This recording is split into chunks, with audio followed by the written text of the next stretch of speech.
اور اب ایلیا جو ہے ایک چیلنج دیتا ہے۔ ایلیا کہتا ہے کہ ایک قربانی جو ہے میں کروں گا اور ایک قربانی تم کرنا۔ ایک بیل جو ہے وہ بال کے نبی لیتے ہیں اور ایک بیل جو ہے وہ ایلیا لیتا ہے، اور بال کے جو نبی ہیں وہ اس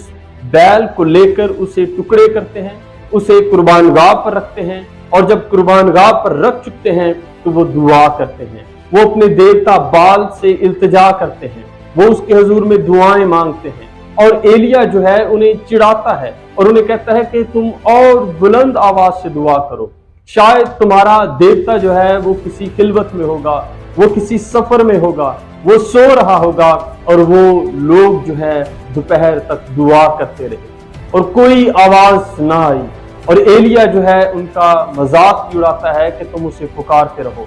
لیکن اب جب ان لوگوں نے اپنے آپ کو زخمی کر لیا، جب وہ لوگ مایوس ہو گئے اور نشتروں سے اپنے آپ کو اپنے بچایا اور کوئی آواز نہ سنی گئی، تو ایلیا نے اپنے لوگوں سے کہا کہ اب ہم خداوند ابراہیم، اسحاق، یعقوب کے خدا سے دعا کریں۔ تو ایلیا نے ایک بیل لیا، اسے